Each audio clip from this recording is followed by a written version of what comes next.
कि आप लोग को इतना अच्छा मौका ये दे रहे हैं, ये बहुत अच्छी बात है। हम तो चाहेंगे कि इसी तरह दरभंगा में भी हर चीज का हो, क्योंकि हम लोग झेले हैं। और छात्र नेता दिलीप कुमार यादव जी, उनके लिए एक बार जोरदार ताली से स्वागत होगा। लगाते रहेंगे ताली।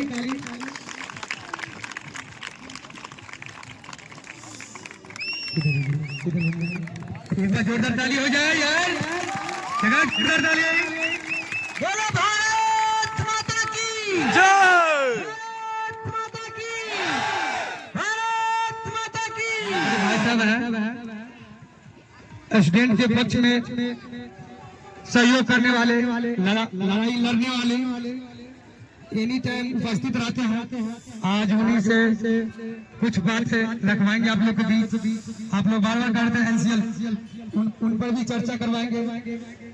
चर्चित हमारे दिलीप भाई साहब हैं, आप लोग वीडियो पर देखे होंगे, यूट्यूब पर भी देखे होंगे।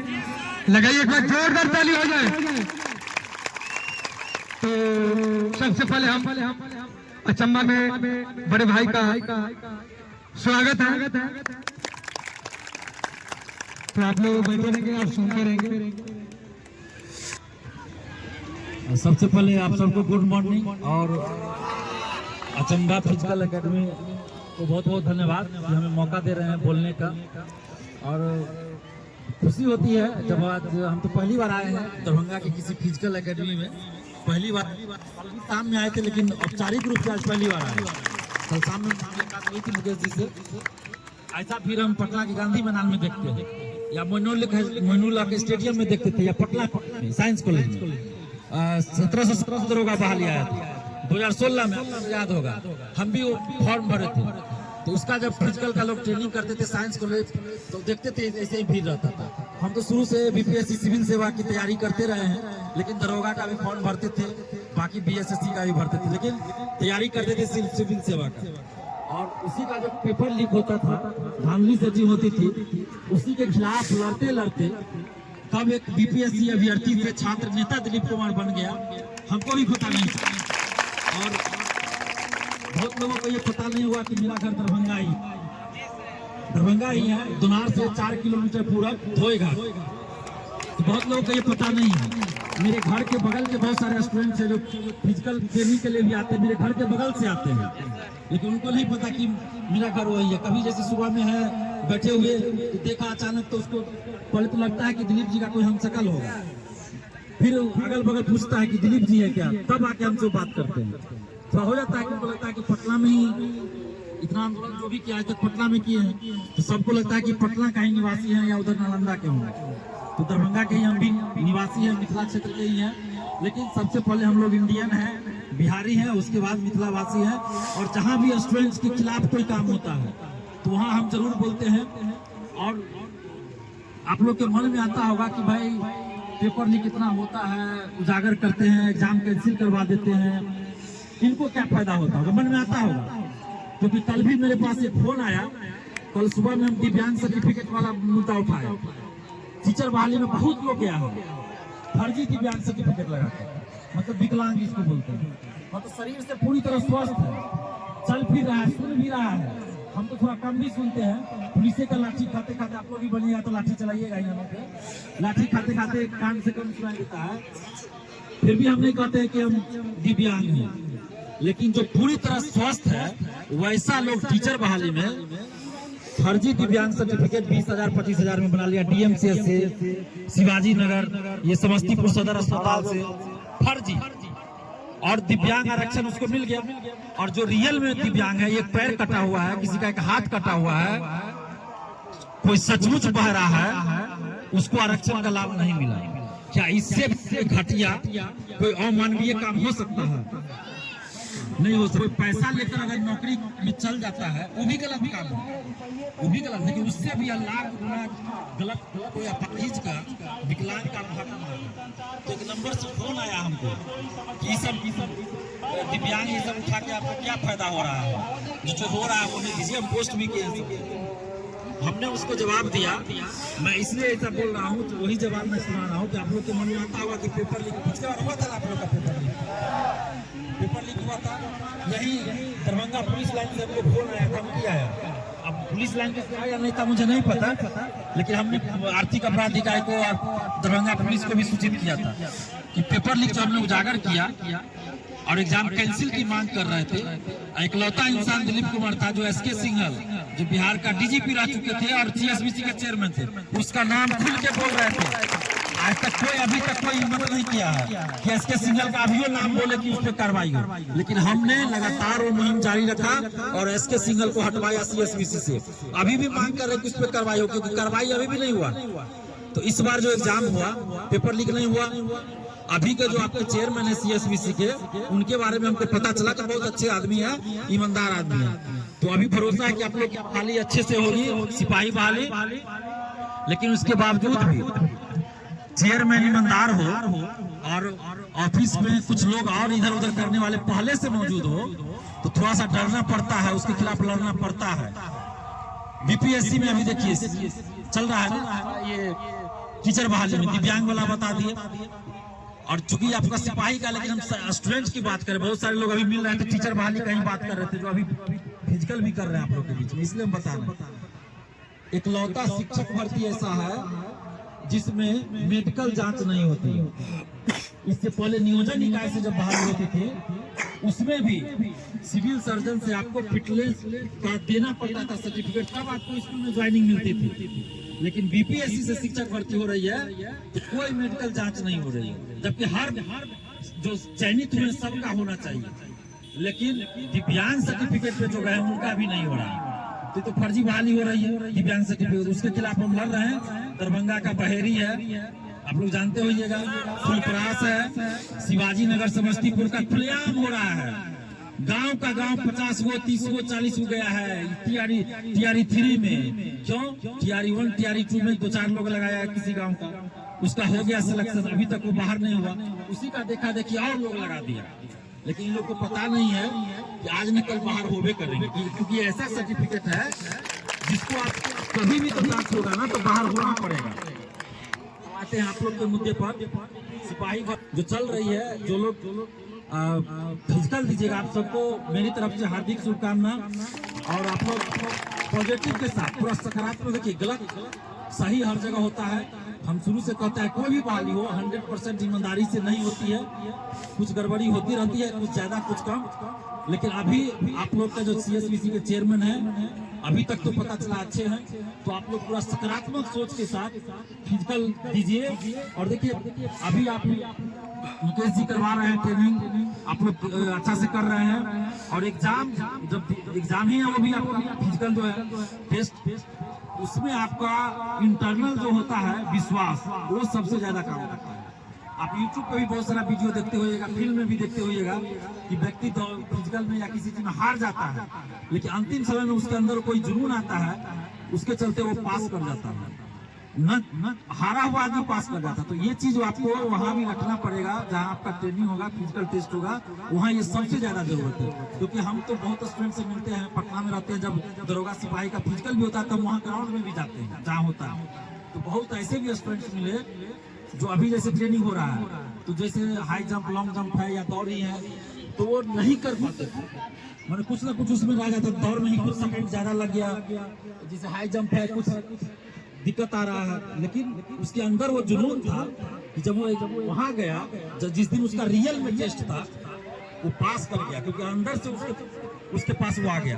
लेकिन कुछ ऐसे भी स्टूडेंट थे जो पहले से तो एकदम पूरा समय से पहले सब कुछ कर रहे हैं, लेकिन वहां जाके थोड़ा घबराहट हो गया, अंदर से कुछ निराशा हो गई बात, तो वहां जाके लड़खड़ा जाते। तो ये सब चीज नहीं करना, आपके ऊपर बहुत प्रेशर होगा, समाज का, परिवार का, और परिवार से आया तो अगल बगल का प्रेशर रहता है। हमसे ज्यादा कोई नहीं झेला होगा, हमारे बारे में बहुत लोग क्या क्या बोले, हम बहुत झेले हैं, लेकिन आपको सुनना अपने मन की है, अपने अंदर रखना है सकारात्मक सोच, पॉजिटिव सोच कि नहीं आप ये चीज कर लेंगे, आपसे हो जाएगा और आपसे निश्चित हो जाएगा। और इसमें तो सीट भी बहुत ज्यादा है, इतिहास की सबसे बड़ी बहाली है सिपाही भर्ती, तो आप लोग एकदम जी जान से लग जाइए इसमें। और हम उम्मीद करते हैं कि आप लोग पास कीजिएगा, सिपाही बनिएगा, लेकिन जब प्रशासन में जाइएगा तो ईमानदारी से काम जरूर कीजिएगा। एनसीएल ईडब्ल्यूएस, जो मुद्दा आप लोग का चल रहा है। और देखिए इसमें कुछ लोग होइएगा जिनके पास एनसीएल ईडब्ल्यूएस जो आयोग के अनुसार मांगा जा रहा है उसके अनुसार आपका हो सकता है कि सही हो, और बहुत सारे लोग के पास नहीं है। तो जिनके पास होगा तो ये मत सोचे कि हमारे पास है, और जिसके पास नहीं है तो अच्छा है कि पहले ही बाहर होगा, ये अपने अंदर नहीं लाइएगा। क्योंकि हमने ये देखा है प्रैक्टिकल कि जो लोग ऐसा सोच रखते हैं उनका सिलेक्शन में दिक्कत हो जाता है। ईश्वर भी आप लोग मानते होइएगा, ईश्वर भी बहुत कोई चीज है, ऐसी शक्ति है जो देखते हैं ऊपर से। ये सब अपने मन में ख्याल नहीं रहिएगा।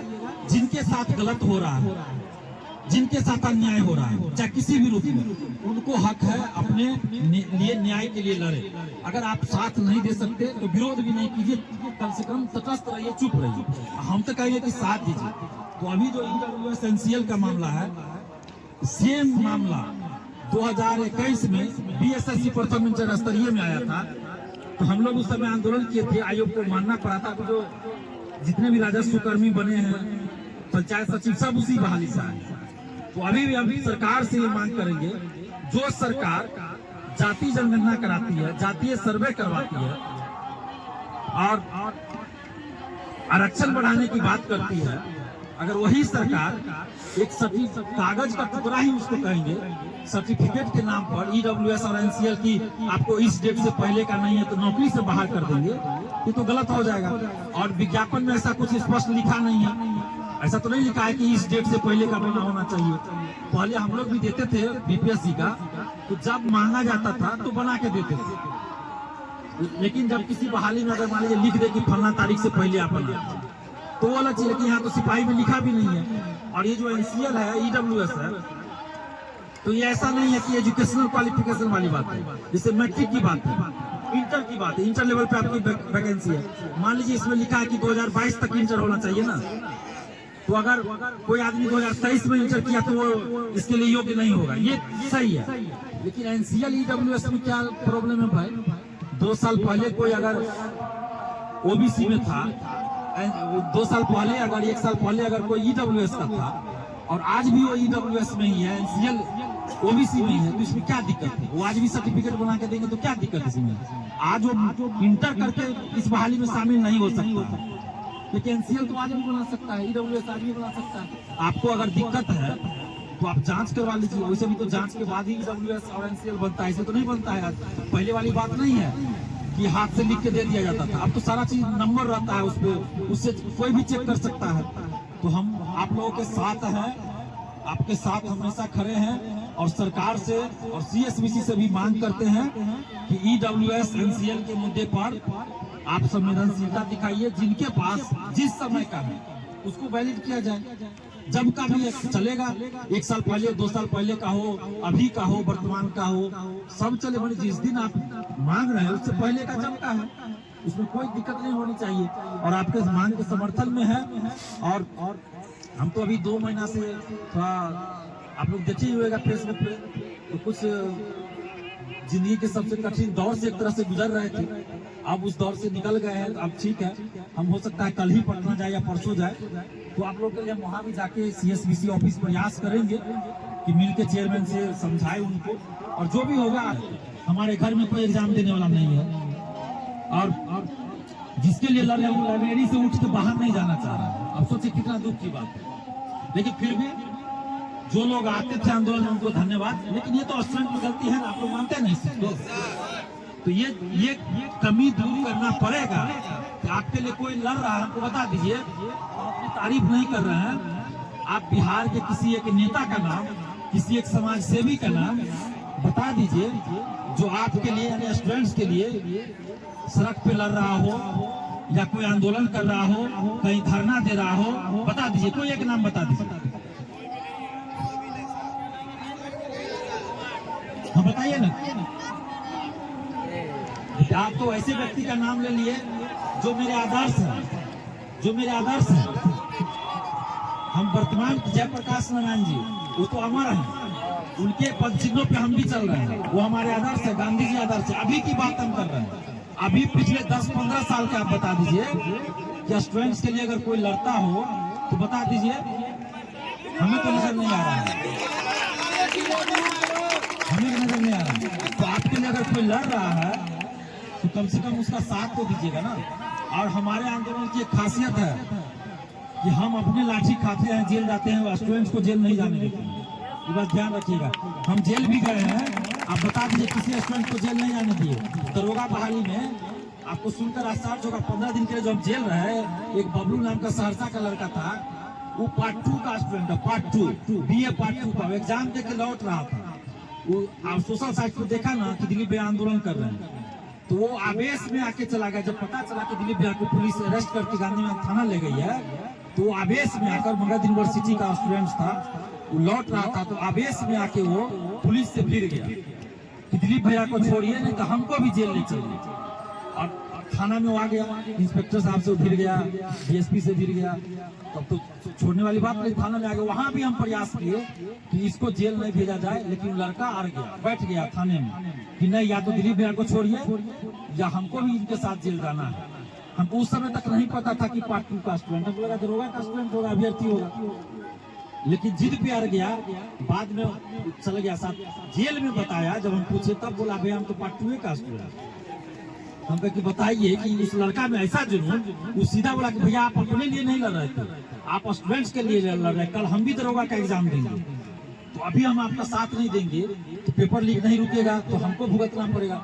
अगर उस लड़के के जैसा सबके मन में आ जाए तो फिर ये पेपर लीक का धांधली सेटिंग रुक जाएगा जी। आपको बता दे, जो गलत करता है ना उसके अंदर बहुत डर होता है। दिलीप कुमार को हस्ती है, कुछ नहीं है, कोई हस्ती नहीं है। आपकी तरह स्टूडेंट्स है, साधारण मिडिल परिवार का स्टूडेंट है, किसान परिवार का हम हैं। आप जाके मेरे घर भी पता कर लीजिएगा, बगल में ये 5 किलोमीटर 4 किलोमीटर BMP 13 से आगे जाइएगा, धोएघाटा पेट्रोल पंप के बगल में एक गाँव है, नवटोली के बाद मोहम्मदपुर लगता है, वही मेरा गाँव है, बहादुरपुर ब्लॉक पड़ता है। आप पता कर लीजिएगा मेरे बारे में। बचपन से सिर्फ पढ़ने लिखने में रहे हैं। और वो आदमी जो कभी किसी को एक थप्पड़ नहीं मारा होगा, दोस्त यारी में भी झगड़ा नहीं किया, वो आदमी पुलिस का लाठी खा रहा है, जेल जा रहा नहीं डर रहा है, तो आप सोच सकते हैं कि उसके अंदर कितना ताकत कहां से आ गया। ताकत आ गया यही धांधली सेटिंग और पेपर लीक जो हम आंखों से देखे हैं। हम भी चाहते अपना करा सकते थे, हम भी DSP SDO बन सकते थे ना, लेकिन हमने मिशन बनाया कि इस चीज के खिलाफ लड़ना है। आपको याद होगा सभी पेपर लीक उजागर किए, मुख्यमंत्री जी को ही भेज दिए, DSP तक उसमें अरेस्ट हुआ। CGL 3 का पेपर लीक उजागर किए, उससे भी बहुत लोग अरेस्ट हुए। सिपाही पेपर लीक उजागर किए पिछले साल, अभी TRE 3 का पेपर लीक उजागर किए, कैंसिल हुआ। तो ये सब चीज से फायदा क्या हुआ? अब ये फायदा ये हुआ कि बहुत सारे सेटर पकड़े गए, अभी बहुत बड़े बड़े लोग नहीं भी पकड़े गए। पटना का 3-4 कोचिंग वाले हैं जो नहीं पकड़े गए हैं अभी तक, लेकिन आज न कल पकड़े जाएंगे, उस पर हम लगे हुए हैं, आज न कल पकड़े ही जाएंगे। तो इसके लिए हमें पावर चाहिए, और वो पावर कौन देगा हमको? कोई राजनीतिक पार्टी नहीं देगा। वो लोग तो चाहता ही नहीं कि आगे बढ़े दिलीप कुमार। वो ताकत आप है कि आप हमारा साथ दीजिएगा, और साथ किस रूप में? सोशल साइट्स पे और जमीनी स्तर पे जब कुछ करते हैं तो वहां से संख्या दिखाइए। अगर आप लोग साथ दीजिएगा तो दरभंगा में भी हम उतर सकते हैं, जिसमें आपको कोई लाठीचार्ज नहीं होगा, परमिशन लेके आंदोलन करेंगे, कहीं धरना देंगे, आधा घंटा 1 घंटा समय देना पड़ेगा। तो आप लोग सोशल साइट से देखते रहिएगा, दिलीप कुमार स्टूडेंट लीडर डालिएगा, यूट्यूब पे आ जाएगा। और आप लोग जब भी कोई एक्टिविटी हो उसमें साथ दीजिए, सोशल साइट पे भी और जमीनी स्तर पे। बाकी आप लोग तैयारी कीजिए जुनून के साथ, सकारात्मक सोच के साथ, और निकलिए, सिपाही बनिए, और उसके बाद आगे दरोगा, BPSC सबका तैयारी भी करते रहिए, क्योंकि आप लोग का तो उम्र भी कम है, तो आगे भी तैयारी करते रहिए। और मुकेश जी को बहुत बहुत धन्यवाद। हाँ, तो मुकेश जी नाम हम जानते, हो सकता है कोई और नाम भी, इसलिए पूछ लिए कि बहुत पहले भी हमको फोन किए थे कि भैया हम दरभंगा में चलाते हैं फिजिकल एकेडमी, लेकिन हम नहीं आ पाते थे। लेकिन कल मेरे मन में हुआ, अंदर से आवाज आई होगी, तो हम आए, पर्सनली इनसे ही मिलने के लिए हम आए थे। और यहाँ आके हम फोन किए, दोपहर में फोन किए, तो ये बोले कि कहीं थे उधर, बोले कि 20-25 मिनट भैया लगेगा, हम वहाँ आएंगे। तो फिर हम कहे कि ठीक है आप आइए। हम चल गए दूसरे जगह, काम था कुछ हॉस्पिटल का था, तो वहाँ चले गए। फिर हम शाम में आए, कहे कि नहीं मिलते हैं, कम से कम अपना दरभंगा का अगर कोई आदमी इस तरह से कर रहे हैं, दरभंगा में कर रहे हैं। अभी हम नहीं जानते कि इनका घर कहाँ है, दरभंगा है कि मधुबनी है, कहीं हम नहीं जानते हैं। सिर्फ इतना जाना है कि मुकेश जी हैं, फिजिकल ट्रेनिंग करवाते हैं। लेकिन दरभंगा में अगर करवा रहे हैं, अपना क्षेत्र में करवा रहे हैं, तो ये अच्छी बात है। नहीं तो आप लोग को पटना जाना पड़ता है, जाना पड़ता पहले ये सब सुविधा नहीं था, बहुत दिक्कत होता था। हम लोग झेले हैं, देखे हैं ना। अगर फिजिकल का भी तैयारी करना है तो स्टूडेंट को पटना जाना पड़ता था। पीटी निकल गया घर से लिखित परीक्षा, और फिजिकल के लिए पटना जाना पड़ा। लेकिन यहाँ पे अगर ये लोग करवा रहे हैं तो बहुत अच्छी बात है। हमारी शुभकामना है कि इसी तरह स्टूडेंट को मोटिवेट कीजिए, आगे बढ़िए। हमारी शुभ, जहाँ भी हमसे जरूरत हो, हेल्प हो, जरूर याद कीजिएगा आप लोग भी, लोकेश जी भी। और हम हमेशा साथ है आप लोग के लिए। कोई भी मुद्दा हो स्टूडेंट्स का तो हम हमेशा आपके साथ है। ठीक है, बहुत बहुत धन्यवाद। और एक बार आप लोग के साथ हम वीडियो अभी बनाएंगे। बहुत बहुत धन्यवाद बड़े भैया को आकर हमारे हौसला को उजागर किए। इनके लिए भी एक बार जोरदार ताली हो जाए। एक बार जोरदार ताली मुकेश के लिए कीजिए कि आप लोग को इतना अच्छा मौका ये दे रहे हैं। ये बहुत अच्छी बात है। हम तो चाहेंगे कि इसी तरह दरभंगा में भी हर चीज का हो, क्योंकि हम लोग झेले हैं। और उसमें जहाँ तक हमारा सहयोग होगा, हम हर स्तर पे, आर्थिक स्तर पे नहीं कर सकते हैं, बाकी शरीर से और नैतिक स्तर पे जरूर कर सकते हैं जो भी सहयोग होगा। धन्यवाद।